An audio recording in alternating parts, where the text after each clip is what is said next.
ভবিষ্যতে এটা বলতে চাই নতুন প্রজন্মকে, যারা আসবে দেশের জন্য কাজ করব, মা ও মাটির জন্য কাজ করব।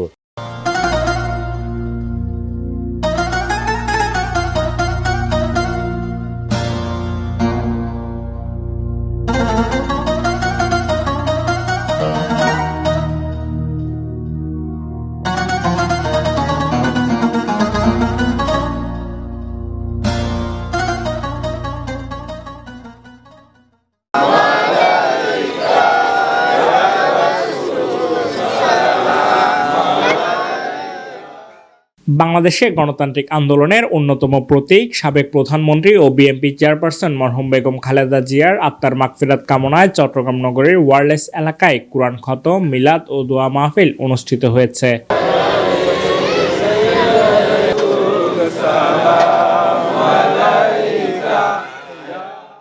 গত 9 জানুয়ারি ওয়ারলেস 5 নম্বর লেন সমাজ কল্যাণ পরিষদের উদ্যোগে এবং 13 নম্বর পাহাড়তলী ওয়ার্ড বিএনপির সাবেক প্রচার সম্পাদক ও নির্বাচনকালীন পাহাড়তলী কেন্দ্রের সদস্য সচিব হুমায়ুন কবিরের আয়োজনে এই ধর্মীয় অনুষ্ঠান সম্পন্ন হয়। আল্লাহ আমাদের সকলের গুনাহ খাতাগুলো মাফ করে, এই এলাকার সকল মানুষের গুনাহ খাতাগুলো মাফ করে। অনুষ্ঠানে প্রধান অতিথি হিসেবে উপস্থিত ছিলেন চট্টগ্রাম মহানগর স্বেচ্ছাসেবক দলের যুগ্ম সাধারণ সম্পাদক ওয়াকিল হোসেন বগা। বিশেষ অতিথি হিসেবে উপস্থিত ছিলেন ওয়ারলেস কেন্দ্রীয় সমাজ কল্যাণ পরিষদের সাংগঠনিক সম্পাদক নুরুল আলম বাবুল এবং ওয়ারলেস 5 নম্বর সমাজ কল্যাণ পরিষদের সভাপতি মোহাম্মদ ইরফান। এছাড়া অনুষ্ঠানে আরো উপস্থিত ছিলেন খুলশী থানা কৃষক দলের সহসভাপতি মোহাম্মদ সোহেল, 13 নম্বর ওয়ার্ড কৃষক দলের সংগঠক মোহাম্মদ এরশাদ, মোহাম্মদ রানা এবং খুলশী থানা যুব দলের সংগঠক ফখরুল ইসলাম সহ বিএনপি ও অঙ্গ সংগঠনের বিভিন্ন পর্যায়ের নেতাকর্মীরা। দোয়া মাহফিলে মরহুম বেগম খালেদা জিয়ার বিদেহী আত্মার মাগফিরাত কামনার পাশাপাশি দেশ ও জাতির শান্তি, সমৃদ্ধি ও গণতন্ত্র পুনরুদ্ধারের জন্য বিশেষ মোনাজাত করা হয়।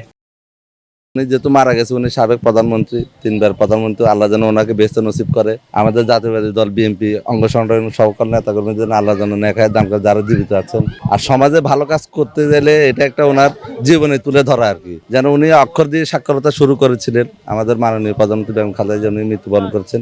সেজন্য একটা সমাজের সুন্দর পরিবেশ সৃষ্টির লক্ষ্যে আমরা কাজ করতে চাই। ভবিষ্যতে এটা বলতে চাই নতুন প্রজন্মকে, যারা আসবে দেশের জন্য কাজ করব, মা ও মাটির জন্য কাজ করব। পরিশেষে সবাইকে নিয়ে আমরা একটা সুন্দর সমাজ গড়তে চাই। আমরা ওয়ারলেস কেন্দ্রীয় সমাজ কল্যাণের অন্তর্ভুক্ত 5 নম্বর লাইন 5 তারিখের পর থেকে আমাদের ওয়ারলেস কেন্দ্রীয় সমাজ কল্যাণের প্রধান উপদেষ্টা ওয়াকিল হোসেন বগার নেতৃত্বে আমরা একত্রভাবে এক প্ল্যাটফর্মে দাঁড়িয়ে 1 হতে 9 নম্বর পর্যন্ত এই সমাজকে সুন্দর সুরক্ষা করার জন্য আপ্রাণ চেষ্টা করে যেতেছি। আগামী ভবিষ্যতে যেন আমরা ওয়াকিল হোসেন নেতৃত্বে এই সমাজকে সুন্দরভাবে এগিয়ে নিয়ে যেতে পারি এবং এই প্রত্যাশা আশা করি। অনুষ্ঠান শেষে এতিম ও দুস্থদের মাঝে কাঙালি ভোজের আয়োজন করা হয়।